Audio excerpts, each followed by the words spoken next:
Yes, fingers crossed for the internet, but I will keep this as quick as possible. Oh, I can see you guys now. Actually, the internet was so bad at my end just now. I couldn't actually see your faces, but I can see your faces now. Yes, Ryan, I'd like to introduce you today. So you are an enterprise and team coach, consultant, and change facilitator. You actually started off in software development and project and program management in e-commerce, but then you transitioned into coaching, facilitation, training, and have since designed and run a number of training and workshops in areas like agile coaching, team facilitation, management 3.0, StrongSuits, scaled agile framework, and lean change management. I was interested to learn a little bit more about you in terms of your education stuff, which was actually quite fascinating. So you actually grew up in South Africa. Is that right? If I've got that right. And you hold an electrical engineering degree. I always find these things quite fascinating. So what we all started off with from the University of Cape Town, and an MBA from Warwick Business School. And you wrote an interesting dissertation comparing agile methods to traditional methods of management, which I think I would find an interesting read, and just tells us that you've been there from the start, comparing, contrasting, and now helping companies and organizations transition. You've taught all over the world, including English as a foreign language in Spain, where you lived once. I read your interview. How did you find that? Wow, you've definitely done your research. Some of these things I haven't mentioned for years. How did I find that? I loved it. Yeah. I think it actually ignited my passion for teaching. So then I went into training. Yeah, it was a great experience. Fantastic. Well, you're here with us today. That's always yes. I think when you go to places like you did in Spain, I've never tried that. I've never gone to a place, lived there, and taught something. But I think you're just exposed to a whole new kind of world. So yes, your experience sounds fascinating. You're here today to talk about strengths. We actually thought it would be great to start the year with something positive, and this seemed to just fit in with how we wanted to kick off our year at Agile Stationery. So you're here to talk about strengths and how individuals and teams can talk about their strengths in a way that helps them achieve sort of their best as a team, as an individual. So I will hand over to you now, Ryan, so you can talk us through playing to your strengths today. Great, thanks, Devika and Simon, and welcome everybody. I don't know if I'm supposed to see people or if everyone has got their cameras turned off. The attendees will be invisible. If the attendees want to interact a bit, we have a chat section and a QA section where people can pose a question and receive an answer, and I think upvote, but we haven't done that in a while. So don't quote me. Perfect. And is the chat function working? Can we ask a question on the chat or not? It is, yes. Okay, perfect. I can see chat and I can see Q&A. I think as the host, I am going to be moderating and sharing that part. Okay, excellent. So should I be able to see? Yeah, I can see the chat. Perfect. Okay, welcome everyone. As mentioned, this is going to be more a talk than a play, even though we're talking about playing to your strengths. I will stick around till the end because I'll talk about ways that you can experience this, particularly if you're in the UK and particularly if you're near to London, how you might interact with their games actually physically. And of course, you can just buy the cards yourselves and play around, and there's a lot of free materials that can get you started. But if you also wanted to take it to the next level, we have various ways that you can interact at the moment, particularly in the London area, but soon to expand further afield. So what is StrongSuits? So it's a game. So people are playing cards, as you can see, and hopefully having some fun and talking about the things that really matter to them in their work, in their organizations, in personal development, team development, career development, performance appraisals. You can really, it's quite flexible. You can use it in many different contexts. So the first question is, what is a strength? One definition is to say a strength is something that you're not only good at, but that you enjoy, that comes naturally to you. Someone might say to you, you're a good listener, and you might say, what do you mean? I don't think about it. I don't try to be a good listener. I just like listening to people. And that's what, probably you're picking up on, is that I just do what I do, which is listen. So it's something that comes naturally to you. You generally don't think about it. And so doing, you usually enjoy it because it doesn't take much effort. And if something is taking a lot of effort, then that's fine. You can develop the competence in it. But if you were doing that all the time, and that was your kind of full-time job, you generally get quite tired. So not playing to your strengths generally causes fatigue, stress, burnout, et cetera, et cetera. So we'll go a little bit into that. So first question is, if you can use the chat, is what's one strength that you like to see in the people you work with? If you're able to use the chat, if not, Brian, that's being debugged right now. Oh, okay. All right, we'll come back to that then. It's fine. We'll come back. So you can think about it in the meantime. One strength that you like to see in the people you work with, and as soon as that chat comes out online, you can type it in. So you might have come across the meme that says something like, if you try to teach a fish to fly, it'll spend its whole life thinking that it's stupid.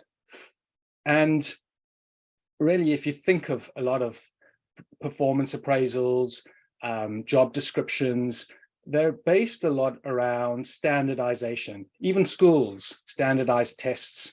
So there's a kind of a description of what you should be good at, and then you get marked against it. You're good at this, you're not so good at this, you suck at that, you need to get better at that.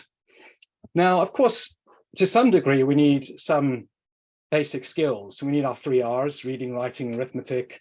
We need to have some basis in certain skills.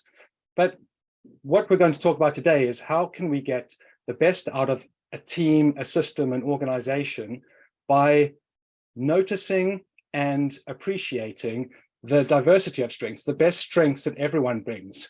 So if you want to climb a tree, the monkey's going to be better at climbing a tree. We could probably teach the fish to climb a tree, and with a lot of effort, the fish is going to kind of, try and wrap its fins around the bark and get up the tree eventually. But then, like we said earlier, they're probably going to be stressed, burned out, fatigued. And so what we really want to do is to acknowledge that we all have different strengths, and how can we play to those strengths to the best of our ability and our energy, and therefore the best of the team and the organization's ability. A little bit of stats about strengths. You may have come across the Gallup organization stats around the number of the workforce that are engaged or disengaged or actively disengaged. This particular study that you see here is a lesser known one, which actually came out of 2009 when they took a random sample of over 1,000 employees and asked them how they felt engaged, disengaged, or actively disengaged based on their managers' focus on their strengths versus their weaknesses versus ignoring them. And as you can see, in the case where the manager focused on their strengths, a very small percentage of people were actively disengaged.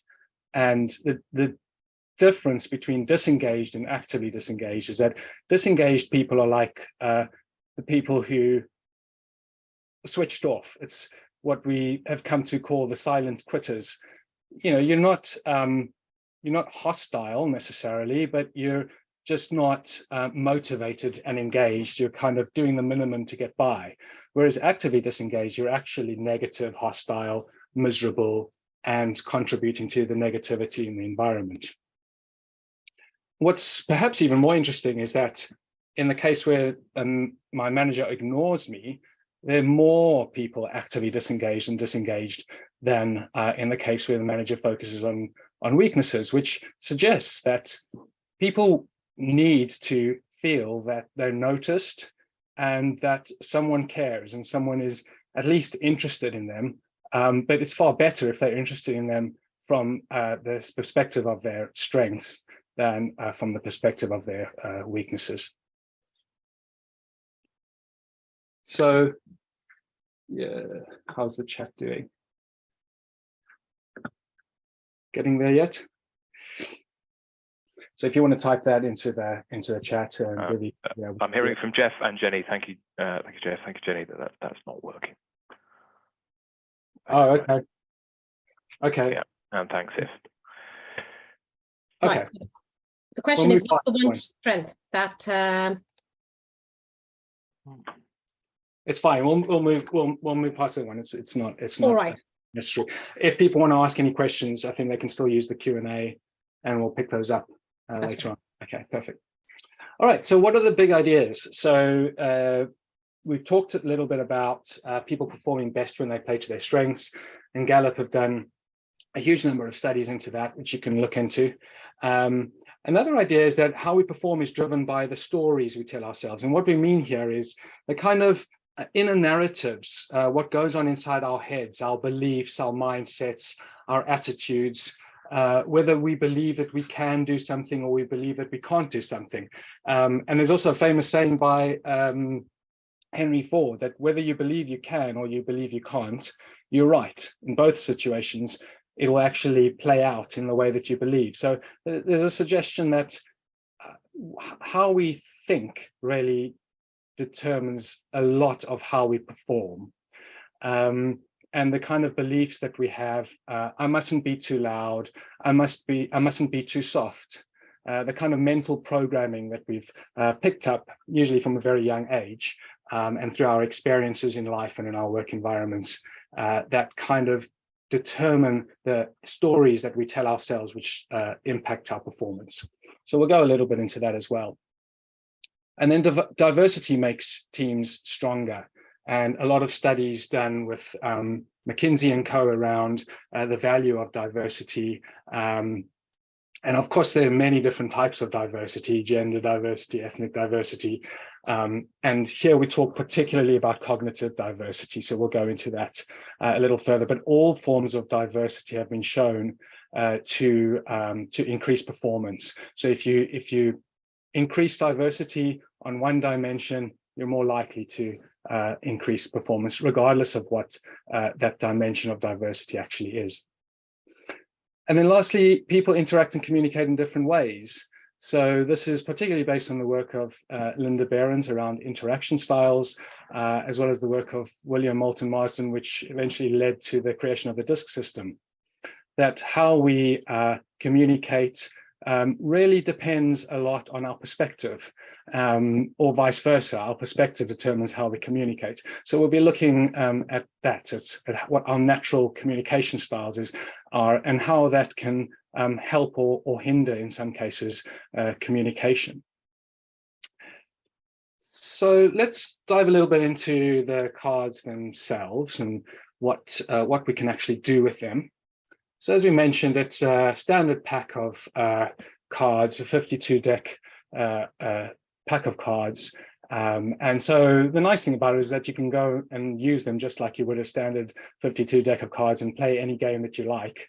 And in fact, we've seen that in some organizations that a pack of cards has been lying around and people have started to play, gin rummy or whatever game that they enjoy. And then they start to notice, oh, that's really interesting. What's actually going on here? That's a strength. Do you have the strength? Do I have the strength? And they get into all kinds of interesting conversations that they might not have expected them, and go in all sorts of directions they wouldn't have expected to go into. So it's one of the advantages of having the pack of cards. It has multiple uses. So each card has a strength. So something like, let's say, ambition. And we probably all agree that some amount of ambition is a helpful strength to have in the workplace. It says, I set challenging goals for myself and others. And some amount of challenging goals that we set for ourselves and others is useful in most, if not all, work circumstances. But what happens when that strength becomes overplayed? So we have too much ambition. We might say that a person who is overly ambitious might find it difficult to relax. It might be difficult to be around, perhaps. And so usually what we might call a weakness is actually an overplayed strength. So if you think of someone who has a lot of confidence, and what happens when that confidence gets overplayed, we might say that that person is arrogant. So usually what happens is that when we're under stress or when things aren't going our way, we default to our natural strength, but we overplay it. We do what we normally do, but we just do more of it. And we expect that that will become the result. We just default to it without even realizing it. So one of the big ideas is that what we often call a weakness is actually an overplayed strength. So that's the one kind of dimension that we can look at. Another dimension we can look at is pairs of opposite strengths. So we could say that someone who is ambitious, if we take the opposite of ambition, but still from a strength perspective, we could say that the person is easygoing, and we have some element of easygoingness is a strength. And of course, it's contextual. Depending on the context, it might be more appropriate to be ambitious, and in other contexts, it might be more appropriate to be easygoing. But some element of both of those strengths are useful to have in the workplace. So the easygoing strength says I am relaxed and easy to get along with. It's more people focused. It's more on the dimension of people. And then a big picture and detail. It's not typical that you would say that someone who is focused on the big picture would also be very focused on the finer details of things. Of course, we can have opposite strengths in one human being, but typically when you think of someone, you would tend to not describe the same person as being ambitious and easygoing in the same sentence. You wouldn't say this person is a naturally ambitious and easygoing person and expect that to be a useful description of that person's characteristics or behavior. Likewise with big picture and detail. So we could say that we could benefit from both of those strengths in different contexts. With my previous business partner, she was more big picture and I was more detail oriented. So she would come up with more of the big ideas, and then I would say, okay, hold on, let's go into that a little bit. And let's kind of see how we would actually materialize that idea. And so initially it caused some conflict where she was coming up with a lot of ideas. And as soon as I was starting to go into some detail, she would be onto the next big idea. And I would be like, well, hold on. And she saw that initially as me trying to close her down or shut down her creativity. And I was getting frustrated because I wasn't getting the detail that I needed. And so when we played this and we realized, oh, that's because she has the strength of big picture, I have the strength more of detail. And we both had some of each other's strengths, but we were more focused on one strength than the other. Then we could realize, well, okay, let's give her the chance to really come up with those ideas. And I'd be sitting there quietly writing them down. And then eventually, when she'd exhausted herself, I would say, okay, well, let's go into these. And that usually meant me actually going away and having to think about it and go more into the detail of it and then coming back at a later stage. So that's how we benefited from looking at our opposite strengths in that particular context. And so we could say that the opposite of a strength is not a weakness, it is actually another strength. So if I had to ask you what was the opposite of optimism, unfortunately, we don't have interactivity there, but I can imagine that some of you would be saying the opposite of optimism is pessimism. Yeah, that's the most common response that I usually get when I ask this question. But we could say that the opposite of optimism is actually caution. If I was living next to a fireworks factory, a factory that manufactured fireworks, I would want the manager of that factory to have the strength of caution rather than the strength of optimism, right? What would happen if we just left these boxes of fireworks next to the kitchen? Yeah, I'm sure nothing will happen, right? So I would really want the safety manager to have the strength of caution rather than optimism in that particular context. And so in a team, you typically want a mix of both. If you think of, I managed to get these cards from Agile Stationery, these, you probably can't see it because of the background, but these estimation poker cards. And what's really the idea behind estimation poker is that some people will come up with more optimistic estimates because that's their typical perhaps tendency to be more optimistic, and some would be more cautious. And so we benefit from having that diversity in strengths in a team. And then we can take that example to, other examples of strengths besides optimism and caution, but I'm just using that particular one because I think a lot of people in this group are into agile and such techniques. So you probably, hopefully, thought about the exercise that I gave you earlier on to think about what's one strength you like to see in the people you work with. And my guess would be that, Ryan, if you want, we could try and get answers from people now. So we seem to have been able to make a change. Sure, if they come up, that's great. If people can type, oh yeah, I see some in the chat already.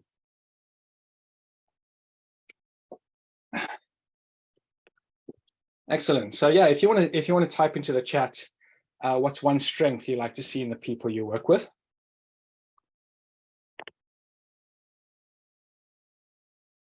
So Naila says empathy, Jenny says warmth, Simon flexibility, humor, honesty, teamwork, resilience, open-mindedness. Excellent. So these are all strengths. Collaborative, accountability, drive. Excellent. Okay.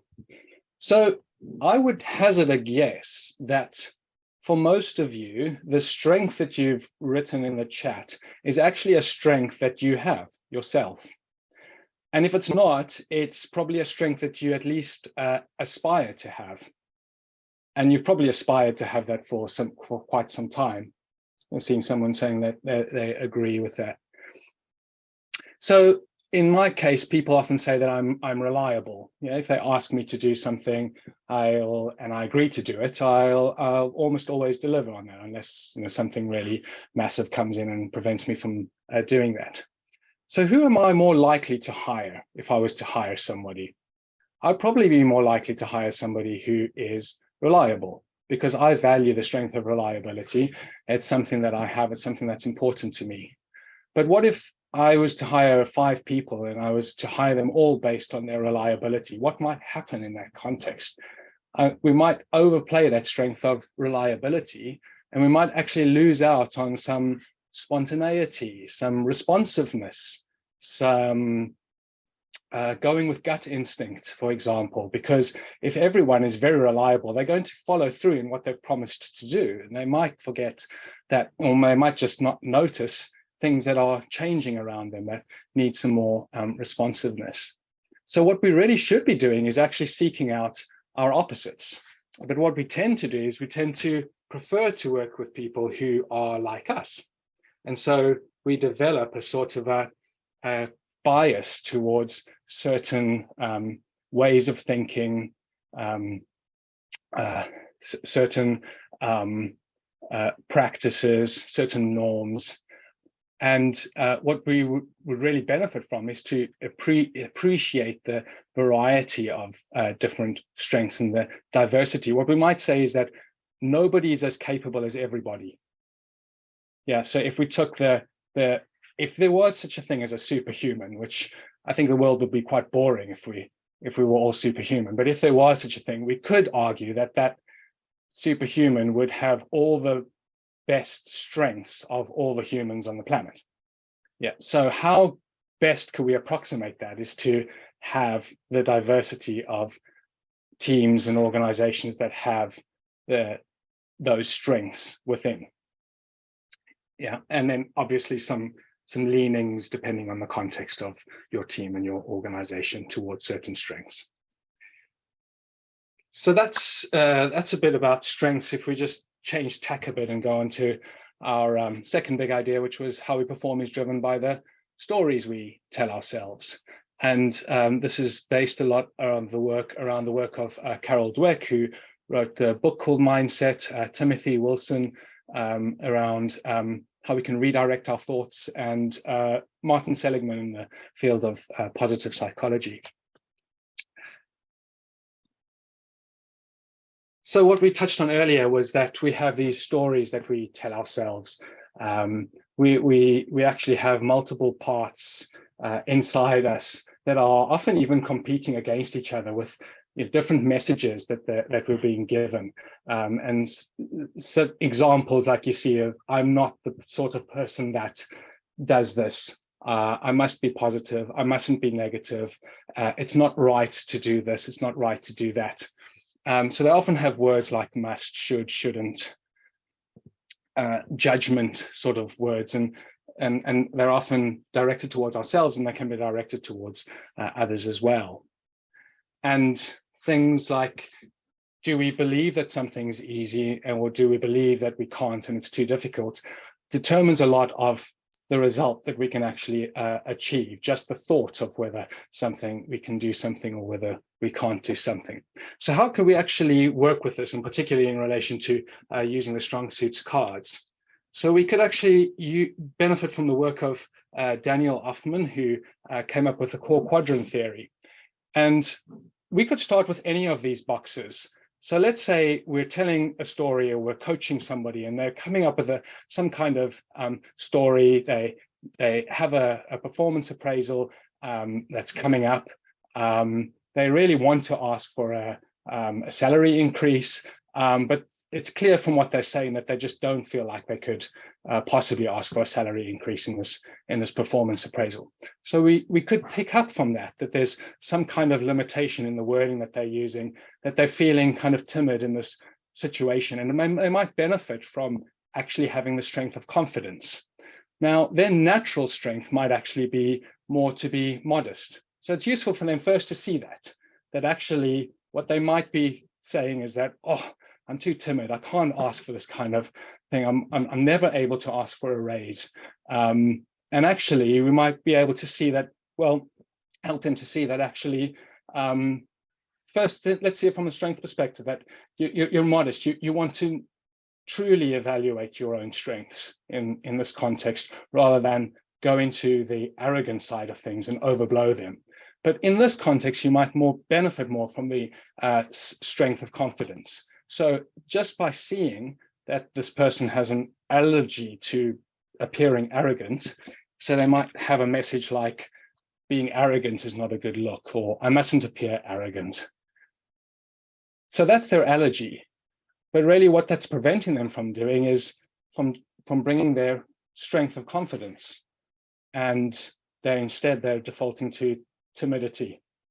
So just seeing that can really help to break that sort of cycle, and to see that, yeah, my natural strength is modesty, but I also have some behavioral flexibility. I might be able to, in this context, also bring forth a natural strength of confidence. And of course, they're not necessarily opposites, but when you actually draw them up on the core quadrants, you actually see that the strength of modesty and the strength of confidence could be seen as opposite strengths. And of course, when you're using the cards, they often appear as the opposite strengths on the cards.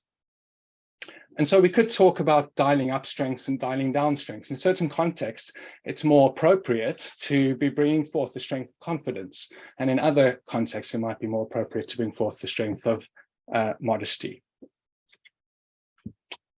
So another way we can work with this, if you remember the Seinfeld series, for those of you who were around in the 90s. So the George Costanza method. George Costanza was a character in Seinfeld, and in the sitcom Seinfeld. And really what this episode was about, it was called The Opposite, where George's life was going really badly for him. And so he decided to do exactly the opposite of everything that he was doing.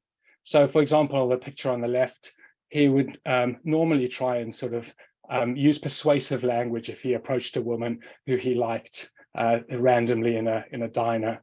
And in this context, he decided to be really straight talking, just be totally honest. And so he walked up and he said, hi, I'm George, I'm unemployed and I live with my mother. And the woman goes, oh, wow, that's really interesting. Hi, and it starts a whole conversation. So things started to go really a lot better for him. And then in the next one, he had someone kicking his his chair in a movie theater. He turns around, this person's really big rugby player, and he says, you you just try me, just try one more time. So instead of being his natural timid self, he decided to do the opposite, become, really confident, even to the extent of arrogant. And then the last one, he's in a job interview, and he decides to really play it down. He goes without a suit and tie. He just seems really relaxed, and he gets the job. So this is one way that we could work with it. Instead of sort of just totally being our normal selves and defaulting to our usual behavior, you go the opposite. And instead of going so far the opposite, normally what will happen is you'll just go somewhere in the middle. Yeah, because you're so used to being in one extreme. If you try and go in the other extreme, you actually end up somewhere in the middle. So that's the joy. I just want to stop and see if there's any questions, because I do see there's a few comments coming through. If there's anything that anyone there's quite a lot of logistical stuff, but I think Jenny Martin asked an excellent question about where the research came from. Which research in particular? Are you able to respond? Myself, no. More a question for yourself. Love these cards. Some questions. Do the suits of the cards represent different domains of strength, relationship builder, execution, etc., in the way that the Gallup Strength Finder does? Also, how have the 34 strengths been to the 52 strengths been decided from which research? Is it based on the Gallup 32 or a mixture of different sources? Oh, wow. And is that all part of Jenny's question, is it? That was the text of the question. Yeah, okay, excellent. Yeah, there's a vast number of sources that have been sort of cross-referenced in that, but Gallup is one of them. I mentioned the interaction styles of Linda Behrens, the DISC system, William Moulton Marsden. There's NASA has used a whole number of strengths in their studies around high-performing teams. There's about 30 to 50 models that are actually cross-referenced in the StrongSuits strengths, but certainly we can have a further conversation about that if you want to kind of delve deeper into it. We have a whole inventory that we kind of cover in the courses themselves, and we will be publishing a white paper that will go further into the origins of a lot of these strengths too. So it's a great question. Thanks. And we can also, I know there were several dimensions to that question, so we can pick them apart at the end as well, if you like. Great. So moving on to communication styles. So if you ask any team, what are the top problems in this team, communication will always come up as, the top 3 at least, or something around communication. And what we can do is we could see that communication is a lot down to seeing things from different perspectives, and most conflicts are actually because we're opposites in some way. So if we look at how the different, and maybe this partly answers some of Jenny's question too, is how the different suits relate to communication styles, is generally we could say that most people are somewhere along the continuum between being more people focused and being more task focused. So am I more focused on people, or am I more focused on the tasks? And somewhere along that continuum. And then on the other continuum, you could say that generally people are somewhere along the continuum between being more expressive or being more reflective. In traditional sense, this is similar to extrovert, introvert. And so we could then, from the combination of that, then determine what combinations of suits people are more aligned towards, which then relates to their communication styles. And so this is, we have much more elaborate descriptions of them, but as a kind of simplified description, and this appears in one of the explanatory cards in the card deck, is people who are stronger in spades tend to be more determined, more driven, more assertive. If you think of a spade like a shovel, you get dug in and you get things done. You use a lot of kind of sometimes force, and it can go into the realm of being pushy if we were to overplay it, for example. And then hearts, if you think of a heart, energetic, enthusiastic, persuasive. Think of a big heart. The kind of people you walk into a networking room and they're sort of in the center of the room, connecting to a lot of people. The clubs, if you think of a club like a social club, it's really focused around the people. So they're very strong in the people dimension, tend to be patient, agreeable, diplomatic, good listeners, people who are kind of more softly spoken and more people oriented. And then diamonds, if you think of a diamond, it's clear cut, it's precise, it's clear, reliable, objective, thorough, and will tend to have a proclivity towards one or two of these dimensions or some combination of them. So how can we play with this? So we could look at the one of the most popular games that we play called Your Winning Hand. So you can imagine being in a group of people or a team, and there are a few cards in the middle of the table, and then you have a few of your own cards, and you're swapping cards out. So the cards that are less you're getting rid of to the pile in the middle of the table, and you're taking a card that is more like you, and you're thinking of you at your best. So what are you like when you're at your best? That's your natural best, your natural strength. So in the case of me, so my wife and I, we alternate cooking. So one night of the week she'll cook, another night of the week I cook. Not exactly one, but more or less half and half. And when she cooks, I'll sit down and I'll kind of start to taste the food, and I'll kind of say, oh, this is a nice amount of I like the spiciness of this. It's got a nice amount of heat.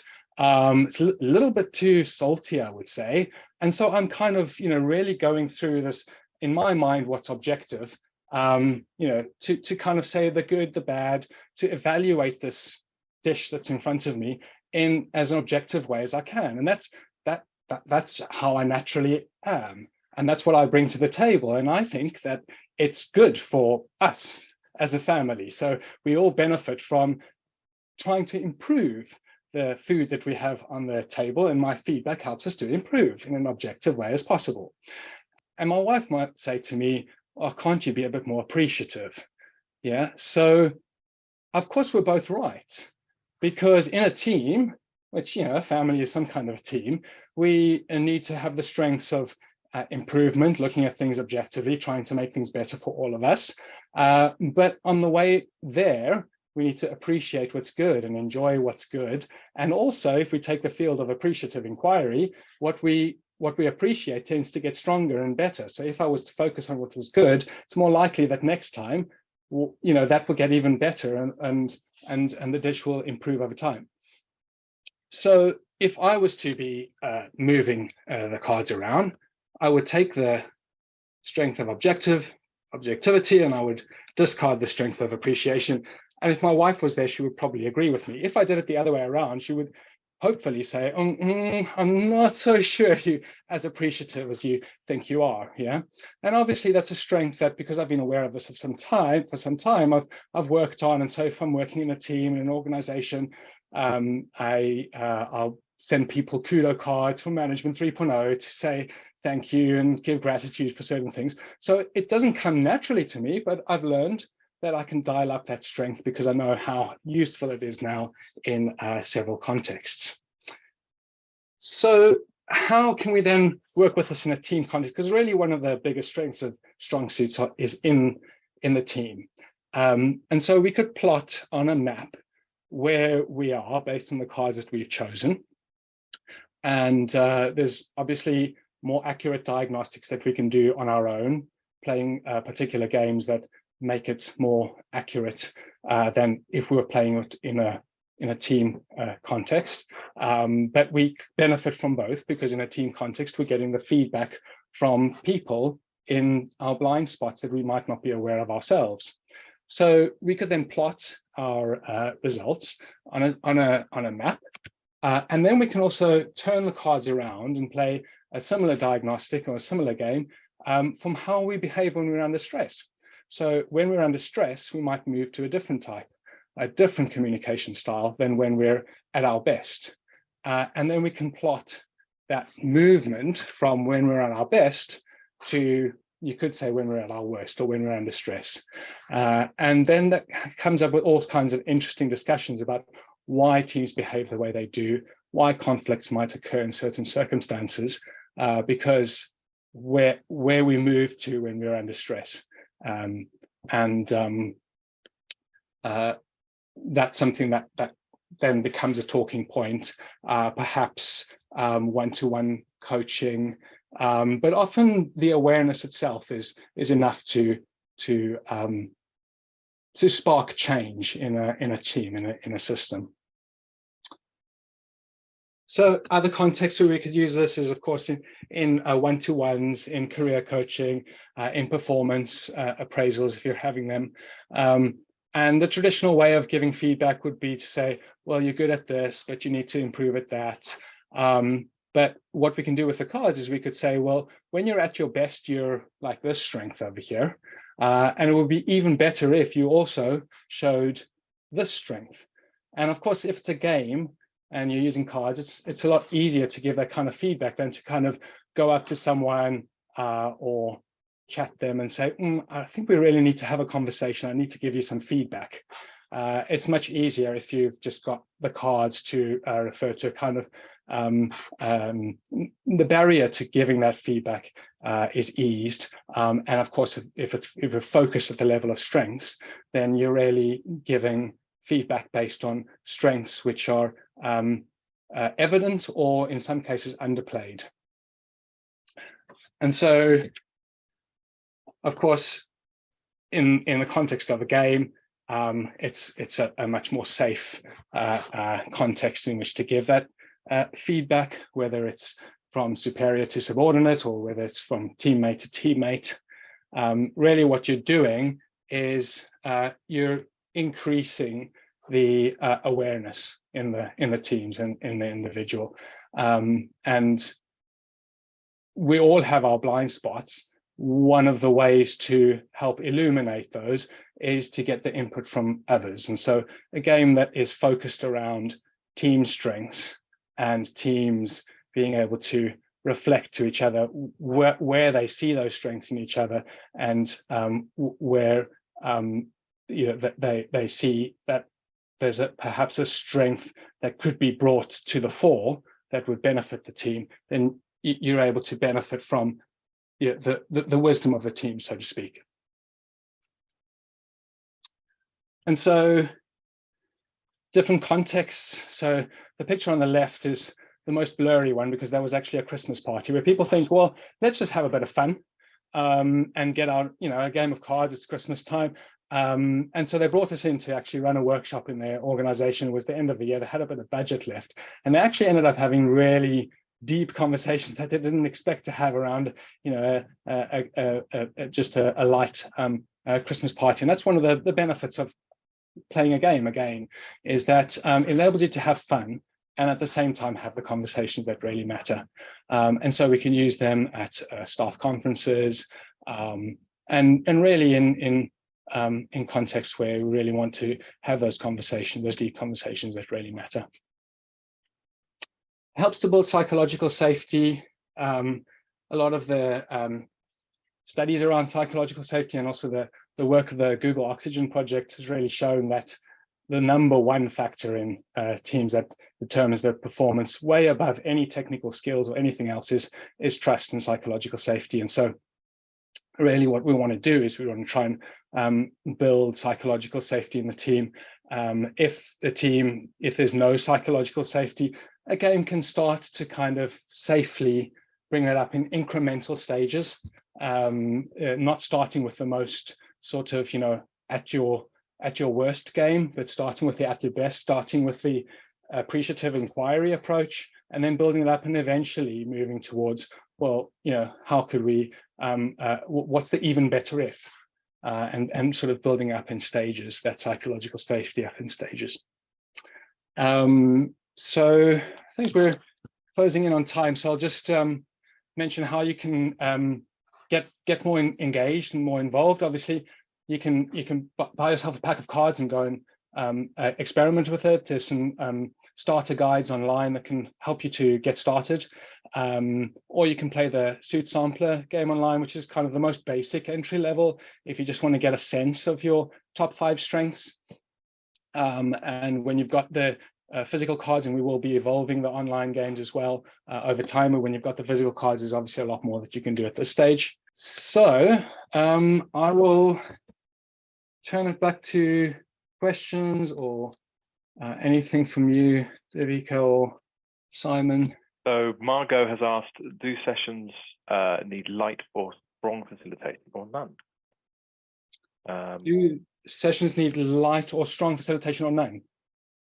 Yeah, I'm not sure what session type that was related to. Yeah, so obviously we can almost always benefit from good facilitation, particularly starting out.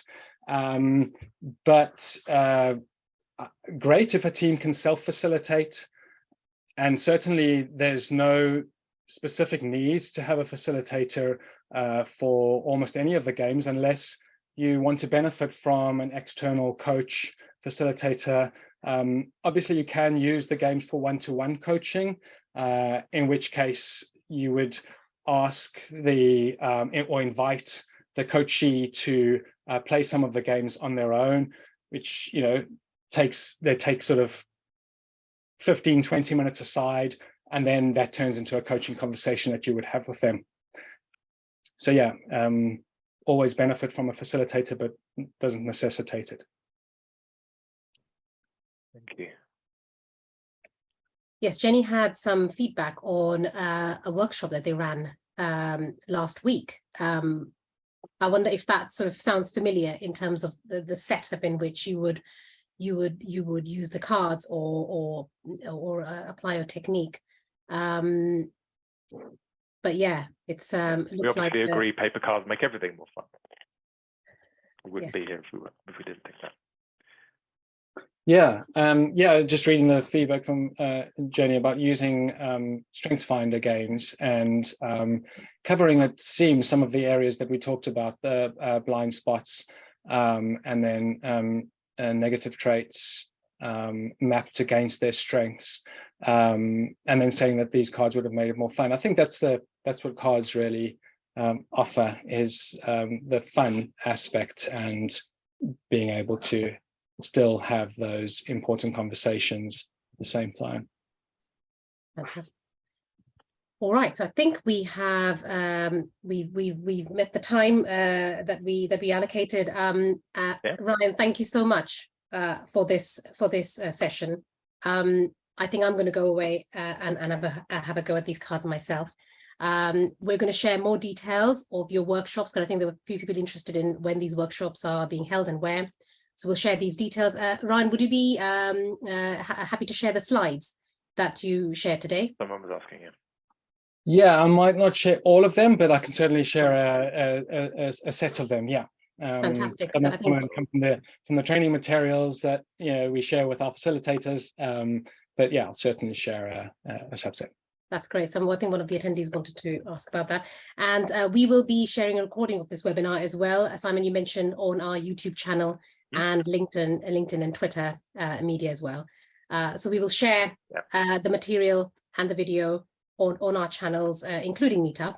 But yeah, for now, I think this has been a great session. So thank you, Ryan. Thanks once again.